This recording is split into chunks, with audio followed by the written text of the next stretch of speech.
যেই ব্যক্তি বদ আমল, যেই ব্যক্তির আমল খারাপ সারা জীবনে, বুঝতে পারছে যে আমার অবস্থা খুব খারাপ এখানে গেলে। সুতরাং ওই সময় যদি মরণকে কেউ ঘৃণা করে তাহলে আল্লাহ তাকে ঘৃণা করেন, এই মর্মে হাদিস রয়েছে, প্রসিদ্ধ হাদিস। আর যদি সেই সময় মরণকে ভালোবাসে, মানে আল্লাহর সাথে মরণকে ভালোবাসে, মানে আল্লাহর সাথে সাক্ষাৎকে ভালোবাসে, আল্লাহ চাই যে তাড়াতাড়ি আসুক, আমি ওকে দেব, নিয়ামত দিব, জান্নাতের বিছানা বিছিয়ে দেবো, জান্নাতের পোশাক পরিয়ে দেবো, জান্নাতের সুগন্ধি সে পেতে থাকবে, আর জান্নাতের সে আয়েশ আরাম করতে থাকবে সে ইল্লিনে বারজাখী জীবনে। এই মর্মে নবী সাল্লাল্লাহু আলাইহি সাল্লামের হাদিস সহিহ বুখারীতে 6507 আর সহিহ মুসলিমে 2683। ওবাদ ইবনে সামিত রাদিয়াল্লাহু তাআলা আনহু বর্ণিত, নবী সাল্লাল্লাহু আলাইহি ওয়াসাল্লাম, মান আহাব্বা লিকা আল্লাহ আহাব্বাল্লাহু লিকাহু ওয়া মান কারিহা লিকা আল্লাহ কারিহাল্লাহু লিকাহু। যেই ব্যক্তি আল্লাহর সাথে সাক্ষাৎকে পছন্দ করে, ভালোবাসে, যে আল্লাহর সাথে সাক্ষাতের জন্য সবসময় প্রস্তুত। সুস্থ অবস্থায় তো কেউ মরতে চায় না, কেউ চায়? সুস্থ অবস্থার কথা বলা হয়, একেবারে শেষ অবস্থা। এখন নিশ্চিত, বিশেষ করে যখন ফেরেশতারাকে দেখে নিয়েছে, চারিদিক থেকে মালায়েকা চলে এসে হাজির হয়ে গেছে। মান আহাব্বা লিকা আল্লাহ, এই হাদিসের অর্থটি ভালো করে শুনুন। সেই সময় যদি আল্লাহর সাথে মোলাকাতকে, সাক্ষাৎকে ভালোবাসে, যে আল্লাহ আমি যেতে চাই, তাড়াতাড়ি তোমার কাছে আসতে চাই, আহাব্বা আল্লাহু লিকাহু, আল্লাহ চাই যে তাড়াতাড়ি আমার বান্দা আমার কাছে আসুক।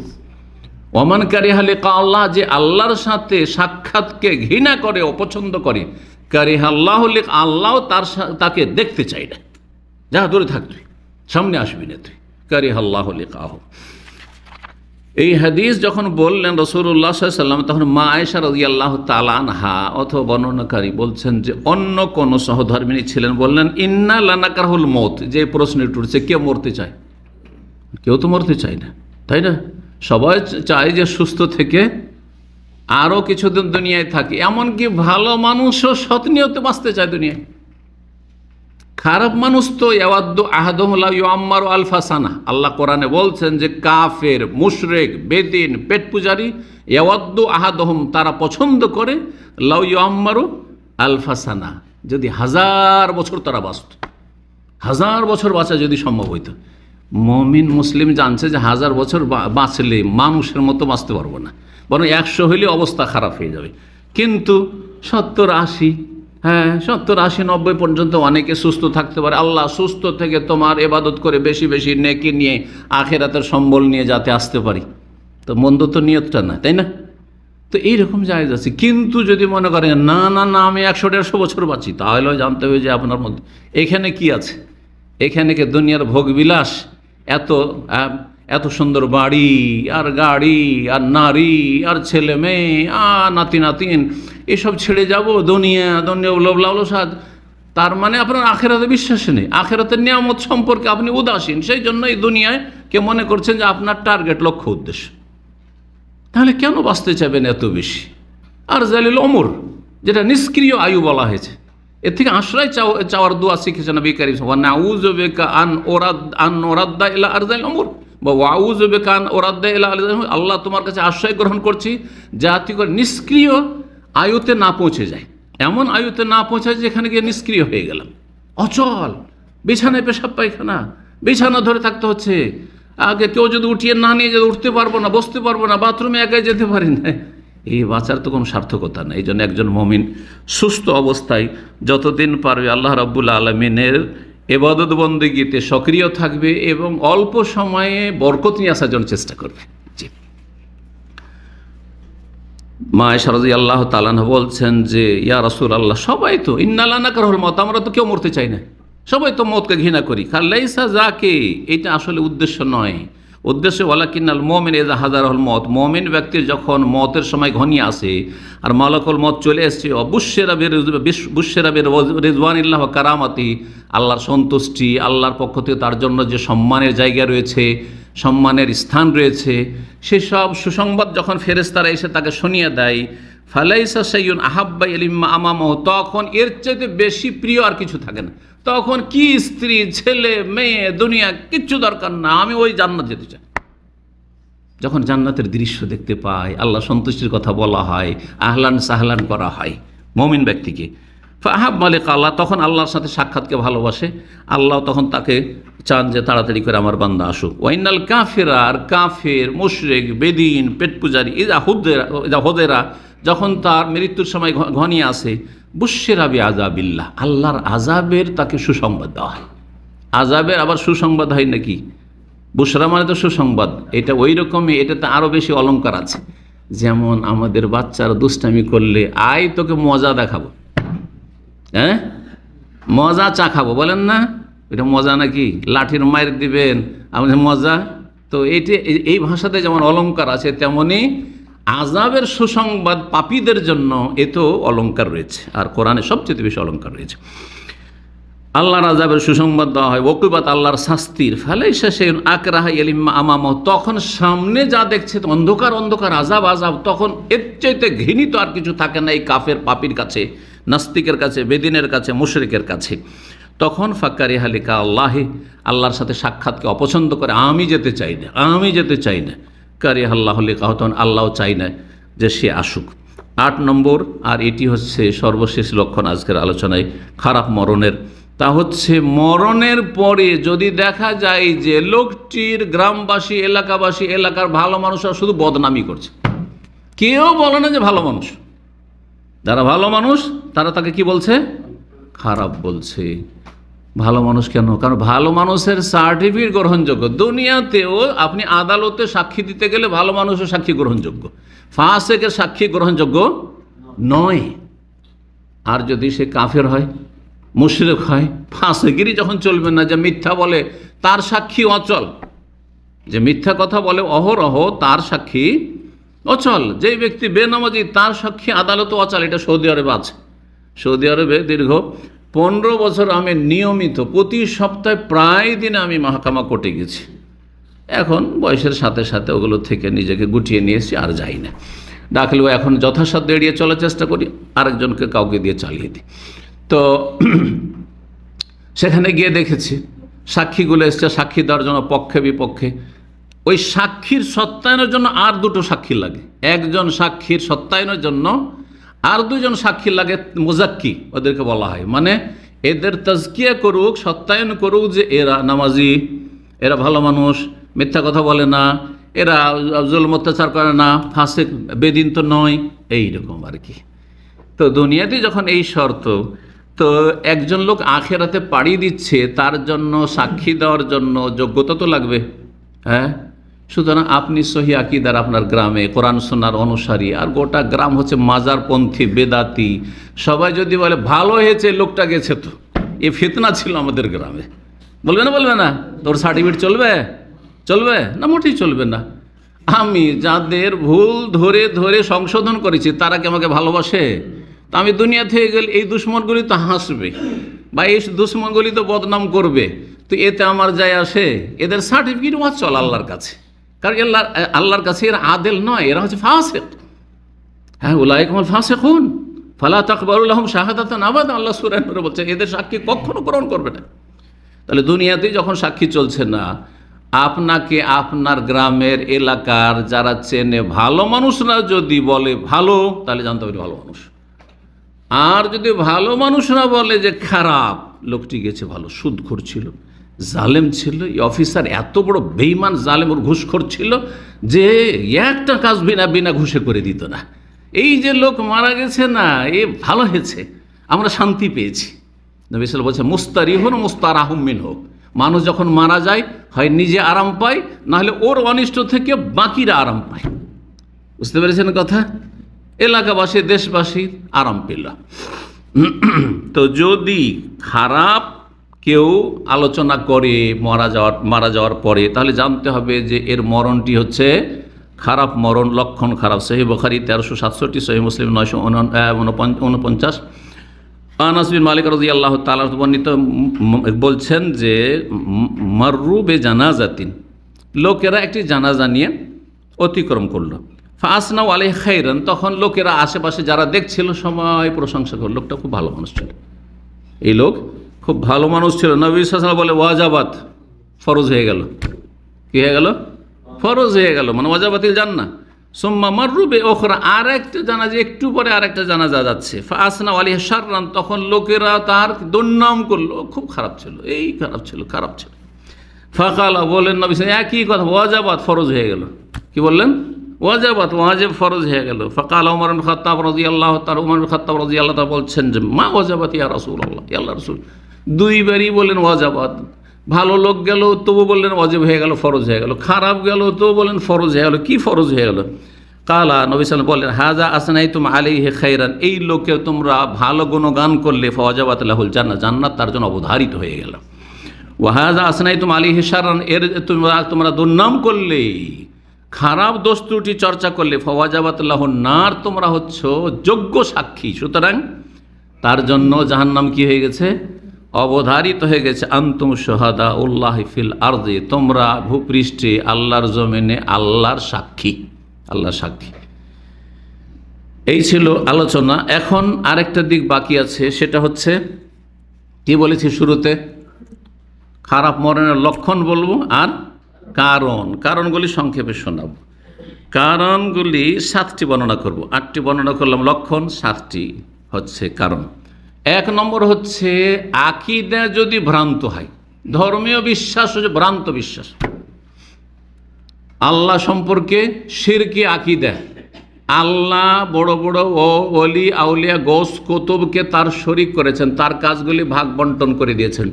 যেমন প্রধানমন্ত্রী সাহেব কি করেছেন, বিভিন্ন দফতর ভাগ করে দিয়েছে, এটা হচ্ছে ডিফেন্স, তো এটা হচ্ছে হোম মিনিস্ট্রি, তো এটা হচ্ছে ফরেন মিনিস্ট্রি, তো এটা হচ্ছে শিক্ষা মন্ত্রণালয়, তো এই হচ্ছে এই যে দফতর ভাগ করে দিয়েছেন, ওই রকমই আল্লাহ সব দফতর ভাগ করে দিয়েছেন। জিলানি সবচেয়ে বড়, সবচেয়ে বড়, এইসব দফতরওয়ালাদের মধ্যে।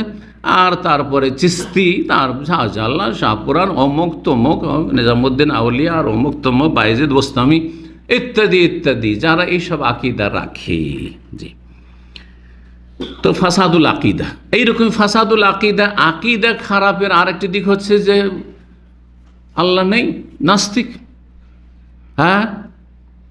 তারপরে যারা ধর্মকর্ম করে তারা হচ্ছে মৌলবাদী, তারা হচ্ছে চরমপন্থী, ধর্ম ইসলাম পালন করলে জঙ্গি, ইত্যাদি ইত্যাদি। এইসব যে উপাধিগুলো কাফেররা দিয়ে দিয়েছে, আর কাফেররা ওই কুটুর কুটুর করে শয়তান যেমন গণকদের কানে বলে না, আকাশ থেকে শুনে আসার পরে, আকাশ পথে গিয়ে শুনে আসার পরে ওই গণকদের কানে বলে, সেই রকমই কিছু মুসলিম মুনাফিক আছে। 1400 বছর আগে যাদেরকে মুনাফিক বলা হইতো, আজকে সেগুলি হচ্ছে নাস্তিক। ভালো করে শোনেন, আজকের জামানে আরবিতে তাদেরকে মুলহিদিন বলা হয়, আর মুহাদ্দিসিনদের জামানায় তাদেরকে জানাদেকা জিন্দিক বলা হইতো। পরিভাষার নামগুলি বদল হয়েছে, কিন্তু ক্যাটাগরি ওইটাই। বর্তমান যুগের যতগুলি নাস্তিক টাইপের লোক, ইসলামদ্রোহী, মুসলিম সমাজে থেকে ইসলাম বিদ্বেষী আর মুসলিম বিদ্বেষী বা ইসলামী বিধিবিধানের বিপরীত চলে, যারা শিক্ষা প্রতিষ্ঠানে পর্দা করতে বাধা দেয়, শিক্ষা প্রতিষ্ঠানে পর্দা করে পরীক্ষা দিতে আসতে বাধা দেয়, এরা হচ্ছে সব মুনাফিকিন। ওই নবী সাল্লাল্লাহু আলাইহি ওয়াসাল্লামের যুগে তাদের নাম ছিল মুনাফিক। আর মুহাদ্দিস আবু হানিফা, শাফি, মালিক, আহমদের যুগে, আর ইমাম বুখারী, মুসলিম মুহাদ্দিসিনদের যুগে এদের নাম জানাদেকা জিন্দিক ছিল, এরা বিধর্মী। আর আজকে ওদেরকে মুলহিদিন বলা হয়, নাস্তিক। ভালো করে শুনুন, এরা হচ্ছে সব ইসলামের ঘরের শত্রু। আল্লাহ এদের অনিষ্ট থেকে হেফাজত করেন এবং এদের সর্বনাশ করেন। এদেরকে কখন আল্লাহ শক্তিশালী যেন না করেন। তো বলছিলাম যে যাদের আকীদা খারাপ, আকীদা খারাপের আরও বিভিন্ন দিক আছে।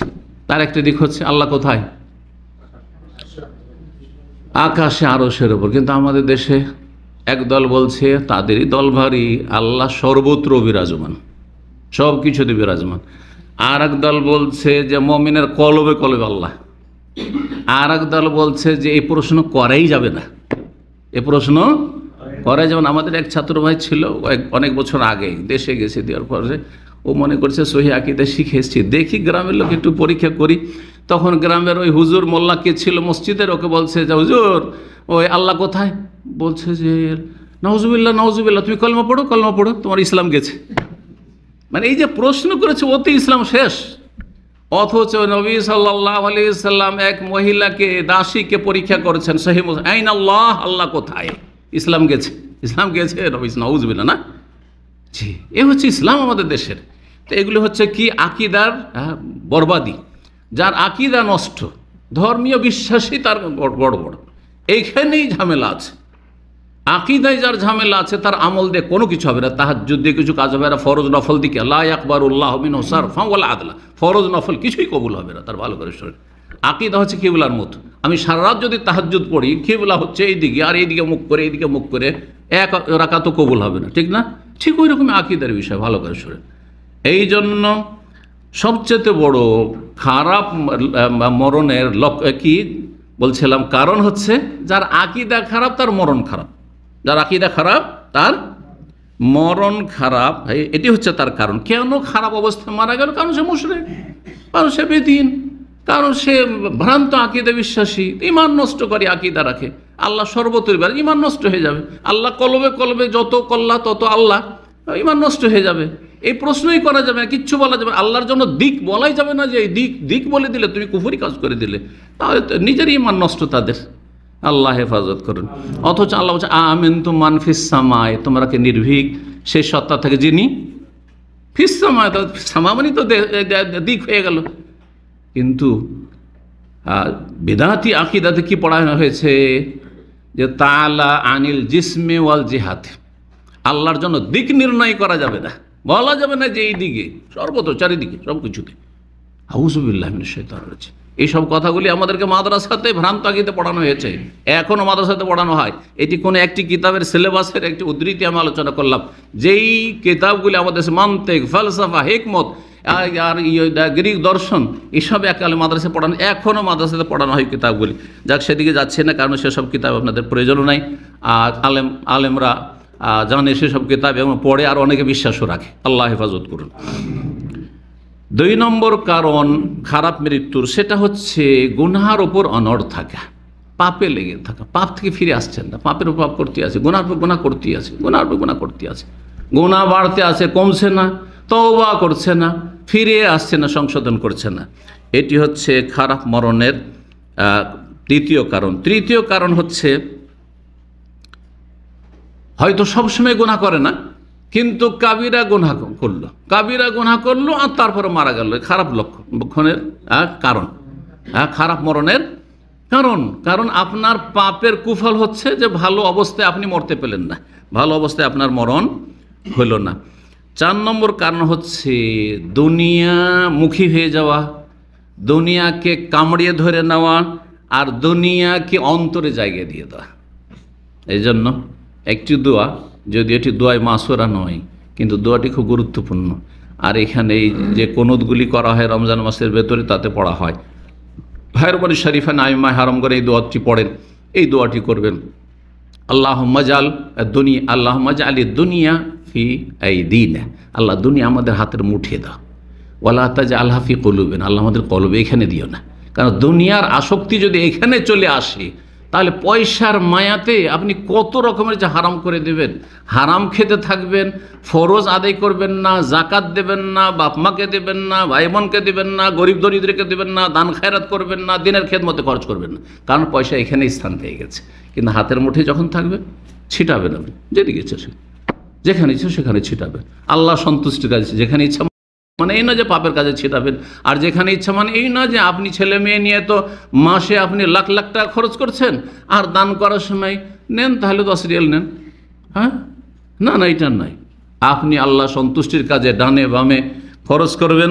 এইরকম যদি মন মানসিকতা তৈরি হয়, তাহলে জানতে হবে যে আপনার ধনের সাথে, দুনিয়ার সাথে, পয়সার সাথে আসক্তি নেই, আসক্তি আছে পয়সার মালিকের সাথে। সেজন্য হাতের মুঠে রেখেছেন, পয়সাকে হাতের মুষ্টিতে রেখেছেন। দুনিয়ামুখী হয়ে যাওয়া, দুনিয়াকে কামড়ে ধরে দেওয়া, দুনিয়ার সাথে সম্পৃক্ততা, এটি হচ্ছে খারাপ মরণের কারণ। 4 নম্বর কারণ। 5 নম্বর কারণ হচ্ছে আখেরাত থেকে বিমুখ হওয়া বা আখেরাতের ক্ষেত্রে আগ্রহী হওয়ার ক্ষেত্রে দুর্বলতা। অধিকাংশ মুসলিম, এমনকি নামাজ হয়তো দেশাচার পড়ছেন, গতানুগতিক নামাজ পড়ছেন, অনেক নামাজি আছেন, কিন্তু আখেরাত সম্পর্কে আগ্রহী হওয়ার ক্ষেত্রে একেবারে দুর্বল। এক্ষুনি যে মরণ আসতে পারে, এই চিন্তা চেতনা কয়জন মানুষের আছে? ভাবছেন যে সবাই ডানে বামে চলে যাচ্ছে, আমি আরও থাকবো, মানে আশা আকাঙ্ক্ষাটা অনেক সুদীর্ঘ, লম্বা একবারে, 10 বছর 20 বছরের প্ল্যান বানিয়ে বসে আছেন, আগামী 5 বছর 10 বছর এই করব। এখন থেকে কিন্তু নকশা আপনার করা আছে, এখানে নকশা হয়ে আছে, অথচ আপনার মরণ এখানে আছে, মরণ এখানে আছে, কখনোই চিন্তা করছেন না। তো আখিরাত সম্পর্কে আগ্রহী হওয়ার ক্ষেত্রে দুর্বলতা, আখিরাতের কাজে আপনার কর্মতৎপরতা নেই। কোরআনে কারীমের তেলাওয়াত আজকালকার লোকেরা ছেড়েই দিয়েছে, এমনকি আলেম সমাজও ছেড়ে দিয়েছে, হাফেজ কারীরাও ছেড়ে দিয়েছে, ইল্লা মাশাআল্লাহ, ইল্লা ব্যতিক্রম, শতকরা একটা দুটা পাওয়া মুশকিল হয়ে গেছে। শুধু কিছু লোক ধার্মিক আছে, ওই রমজান মাসে সীমিত করে দিয়েছে কোরআন তেলাওয়াত। আপনি কোরআনকে আধা ঘন্টা সময় দিতে পারছেন না, আর মোবাইলকে কমপক্ষে 5 থেকে 6 ঘন্টা সময় দিচ্ছেন। এটা কম করে বললাম? কম করে বললাম? আপনি নিজের হিসাব করবেন না, নিজের হিসাব করবেন, পরের হিসাব করার কোনো প্রয়োজন নেই। কারণ আমি বুঝতে পারছি সময় আমরা চেষ্টা করি যে এর মধ্য থেকে না, অনেক সময় বাধ্য হয়ে যায়। কারণ আমাদের ব্যাপারটা হচ্ছে অন্যরকম, যে এত প্রশ্ন চলে আসে মানুষের যে জবাব না দিলেও অসন্তুষ্ট, আবার জবাব দিলে আমার সেটা অবশ্য নেকির কাজ, কিন্তু শুধু সেই নেকিতে থেকে গেলাম। আবার আলেমদের এটাও একটা সমস্যা আছে যে আমিও তো নেকির কাজ করেছি, কিন্তু শুধু ওই নেকির কাজ, আপনার কোরআন তেলাওয়াত এবং কোরআন চর্চা করা এবং কোরআনের সাথে একটা সম্পৃক্ততা, তারপরে নফল জিকির আজকার করা ফরজের পরে, এগুলো তো একটা গুরুত্বপূর্ণ ইবাদত আপনার তাজকিয়া নাফসের জন্য, আত্মার পরিশুদ্ধির জন্য। তো এই বিষয়গুলি অত্যন্ত গুরুত্বপূর্ণ। আজকাল কোরআনে কারীমকে হাফেজরা সময় দিচ্ছেন না, যার ফলে কোরআন মুখস্থ নেই, বইলে গেছেন কোরআন মুখস্থ করে। রবের কাছে কি জবাব দিবেন? যে মোবাইল নিয়ে 2-3টে মোবাইল, একবার এটা একবার ওইটা একবার ওইটা, আর এতে কোরআনে কারীমে স্পর্শ করার সময় নেই, ছোঁয়ার সময় নেই। আল্লাহ বুঝার তৌফিক দান করুন। তো আখিরাত সম্পর্কে আগ্রহী না হওয়া বা আগ্রহী হওয়াতে দুর্বলতা, আখিরাতের জন্য কাজকর্মের ক্ষেত্রে দুর্বলতা, এটি হচ্ছে কিসের কারণ? খারাপ মরণ কারণ। উদাহরণ দিই, রাত্রে ঘুমাবার আগেখানে আপনার অবস্থাটা, চিত্রটা আপনার সামনে, নকশাটা সামনে নিয়ে আসেন, এখন ওই দৃশ্যটা আপনার সামনে নিয়ে আসেন। ঘুমাবার আগে শুধু মোবাইল টিপাটিপি করছেন, দেখি লাস্ট কী আছে, ফেসবুক কী আছে, ইউটিউবে কী আছে, এই করছেন, নাকি জিকির আজকারগুলি করলেন? শেষখানে আপনার জিকির আজকার হলো না, শেষখানে মোবাইল আপনার সঙ্গী হলো। যদি আপনি মোবাইলটা দেখতে দেখতে, ওর মধ্যে খারাপও আছে তো, শুধু ভালো তো নেই, পাশেই খারাপ, একেবারে নোংরা, আর ওই দেখতে দেখতে তারপরে আপনার চোখটা বন্ধ হলো, আল্লাহ না করে ওই দিনে মারা গেলেন, তো মরণটা কি আপনার ভালো হইলো বলুন তো দেখি? কিন্তু যদি আপনি সুন্নতি জিকির আজকারগুলি পড়ে শোন, আল্লাহুম্মা ইন্নী আসলামতু নাফসি ইলাইক ওয়া ওয়াজ্জাহতু ওয়াজহি ইলাইক ওয়া ফাওওয়াদতু আমরি ইলাইক ওয়া আলজাতু যাহরি ইলাইক রাগবাতান ওয়া রাহবাতান ইলাইক লা মালজা ওয়া লা মানজা মিনকা ইল্লা ইলাইক আমানতু বিকিতাবিকাল্লাযী আনজালতা ওয়া বিনাবিয়্যিকাল্লাযী আরসালতা। নবী সাল্লাল্লাহু আলাইহি ওয়াসাল্লাম বলছেন যে এটা শেষখানে বলবে, ঘুমাবার আগেখানে এটা বলে, আর কারোর সাথে কথাবার্তা বলবে না, আর ওই দুনিয়ার কাজকর্ম করবে না। কয়জন আমল করছেন এর উপর? নবী সাল্লাল্লাহু আলাইহি ওয়াসাল্লাম শেষখানে এটি বলতেন। স্ত্রীর সাথে গল্প করতেন, কিন্তু গল্প করে শেষখানে এই দোয়াটি পড়তেন। অনেকগুলি দোয়া আছে, জিকির আজকার আছে, আপনাদের জানা আছে, আমার আলোচনাও আছে। তো আল্লাহ রাব্বুল তৌফিক দান করুন। 6 নম্বর কারণ হচ্ছে খারাপ মরণের, সেটা হচ্ছে ভালো থাকতে থাকতে খারাপ হয়ে যাওয়া। ভালো ছিলেন মাশাআল্লাহ, তারপরে খারাপ হয়ে গেলেন। দিন শিখছিলেন, দিন শিখা ছেড়ে দিলেন। ফজর পড়ছিলেন, ইদানি আর ফজরে খুঁজে পাওয়া যায় না। অনেকে আছে আমার সেন্টারে, অনেকে এসছে, আসার পরে মাশাআল্লাহ তাবারাকাল্লাহ, এক সময় তাদের উপরে যে তাহাজ্জুদ পড়ে, আশেপাশে বাস করতো। তারপরে তার রুমমেট এসে বলছে যে শেখ আমি তো দিনী ভাই বলে, আর এক ছেলে এসে বলছে শেখ আমি তো দিনী ভাই বলে তার রুমে গেলাম, এখন দেখি যে রাত 2টা পর্যন্ত মোবাইল নিয়ে ইন্টারনেট ঘাঁটাঘাঁটি করে, আর তারপরে ফজরে উঠে না। অথচ 1 বছর আগে তার রিপোর্ট ছিল যে সে তাহাজ্জুদ পড়ে। আল্লাহু আকবার। তো এইরকম যদি কারো পরিস্থিতি হয় যে আগে যেমন ভালো ছিলেন তার চাইতে খারাপ হতে যাচ্ছেন আপনি, তাহলে আপনি ছিলেন মুস্তাকিম, আপনি ছিলেন সোজা আল্লাহর রাস্তায় অটল, জান্নাতের রাস্তায় ছিলেন, এখন এদিক সেদিক আপনার গাড়ি নেমে যাচ্ছে, ভালো মানুষের সংসর্গে না, এখন খারাপদের সাথে আত্মীয়তা, খারাপদের সাথে সম্পর্ক, খারাপদের সাথে উঠা বসা, তাহলে জানতে হবে যে এটি লক্ষণ খুব খারাপ। আর এটি হচ্ছে কিসের কারণ? খারাপ মরণের কারণ এটি। 7 নম্বর খারাপ মরণের কারণ হচ্ছে অসৎ সঙ্গী। অসৎ সঙ্গী, আর অসৎ সঙ্গী যে কত খারাপ করে। অধিকাংশ যুবকরা, যুবতীরা খারাপ হয়েছে খারাপ সঙ্গীর কারণে। সঙ্গদোষে লোহা ভাসে, সত্যি। আল্লাহু আকবার। যে কোনো ছেলে যে মদ খেতে শিখেছে, এমনকি বিড়ি সিগারেট জর্দা খেতে শিখেছে, এমন যারা হিরোইন গাঁজা শিখেছে তাদের ইতিহাস পড়ে দেখুন, এমনিতে খারাপ হয়নি, তাদের কোনো সঙ্গী তার চেয়ে একটু সিনিয়র, সে বলছি একটা টান দে, একটা টান দে, একটু নে, এমনকি নিবে না, জর্দাও নেবে না। তো কি করেছে, তোকে সাদা পান দিলাম, দিয়ে দিল, একটু জর্দা ঢুকিয়ে দিল, ওর মাথা ঘুরিয়ে মাথা চক্কর খাচ্ছে, প্রথমে চক্কর লাগলো, তারপরে তাকে লাগলো, দেখি আরেকদিন ট্রাই করে দেখি। এই ট্রাই করে এমন নেশা হয়ে গেল যে আর ছাড়তে পারছে না। জি, তো অধিকাংশ ছেলে মেয়েদের খারাপ করে অসৎ সঙ্গীতে। স্কুল কলেজে সব মেয়েরা পড়ছে, সবাই ভালো থাকার চেষ্টা করে, সমস্ত মেয়েরা ভালো থাকার চেষ্টা করে, এমনকি খারাপ পরিবেশের মেয়েরা ভালো থাকার চেষ্টা করে, কিন্তু খারাপ সঙ্গীতের সাথে, খারাপ বান্ধবীদের সাথে চলাফেরা করে তখন ওরা লাইন করে দেয়। যতগুলি এই প্রেমের আপনার খেলা দেখবেন আপনি, সেখানে দেখবেন যে ওর চাইতে কেউ সিনিয়র বান্ধবী তাকে কোনো ছেলের সাথে একটা লাইন কানেকশন করে দিয়েছে, যে ওর নাম্বার ম্যানেজ করে দাও, অথবা তার সাথে কথা বলিয়ে দাও, একবার একটা লিঙ্ক তৈরি করে দাও, এইভাবে খারাপ করেছে। তো খারাপ সঙ্গী মানুষকে খারাপ করে দেয়। যত ভালো মানুষের সাথে থাকবেন তত যেন আপনার ইমানের রিচার্জ হচ্ছে, সপ্তাহে কমপক্ষে একদিন যদি 1 ঘন্টা দিন শিখেন, সরাসরি আসতে পারলে সবচেয়ে ভালো, আর না হলে অনলাইনেও যদি হয়, আর আপনি প্রতিদিন কিছু না কিছু দিনের কথা শুনলেন, তাহলে আপনার ইমান একটু তাজা হবে, অবশ্যই তাজা হবে। আমরা কোরআন হাদিস রাত দিন পড়াশোনা করতে থাকি যতক্ষণ পারি। আমার কাজই এটা পেশা, আলহামদুলিল্লাহ, আল্লাহর শুকরিয়া আদায় করি যে আমার পেশাই হচ্ছে এই যে বক্তব্য শেষ হয়ে গেলে আমার আর কোনো কাজ নেই, পড়াশোনা করা আর কোনো কাজে নেই। আল্লাহ পাক রব্বুল আলামিন যে এই ভালো কাজ দিয়েছেন, আম্বিয়া রাসূলের কাজ, এজন্য আল্লাহর শুকরিয়া আদায় করি। আল্লাহ রব এটাকে ধরে রাখার তৌফিক দান করেন। এই জন্য ইমানের অবস্থা অনেকটা ভালো রাখার চেষ্টা করতে পারি, এটা সহজ হয়। কিন্তু যদি আমি খারাপ পরিবেশে একটা কোম্পানির দিকে চাকরি করতাম, যেখানে আশেপাশে মহিলারাও চাকরি করে, আশেপাশে খারাপ ছেলেরাও বেনামাজি বেদিনদের সাথে থাকতে হয়, আর ওই পাপিষ্টদের সাথে থাকতে হয়, তাহলে ইমানের অবস্থাটা খুব খারাপ হয়ে যেত, আর বড়ই পরীক্ষায় পড়ে যেতাম। তো এইরকমই যারা ফিতনার জায়গাতে আছেন আরও বেশি সজাগ থাকতে হবে। আল্লাহ রাব্বুল আলামিন যেন হেফাজত করেন, এবং আল্লাহ যেন ভালো সঙ্গী আমাদের জন্য সহজ করে দেন, খারাপ সঙ্গী থেকে বেঁচে থাকার তৌফিক দান করেন, এবং আল্লাহ রাব্বুল আলামিন আমাদেরকে ভালো যেন মরণ দান করেন, এবং আল্লাহ রাব্বুল আলামিন আমাদের সবসময় ভালো থাকার তৌফিক দান করেন, ভালো ইলম হাসিলের তৌফিক দান করেন, নেক আমলের তৌফিক দান করেন, ভালো কাজের দিকে দাওয়াত দেওয়ার তৌফিক দান করেন, আল্লাহর দ্বীনের পথে আম্বিয়া রাসূলগণের তরিকা আমাদের জীবনযাপনের তৌফিক দান করেন, এবং আল্লাহ রাব্বুল আলামিন আমাদের সকলকে জান্নাতি হওয়ার তৌফিক দান করেন, জান্নাতুল ফিরদৌস দান করেন। ওয়া সাল্লাল্লাহু সাল্লাম আলা নবিয়িনা মুহাম্মদ ওয়া আলা আলিহি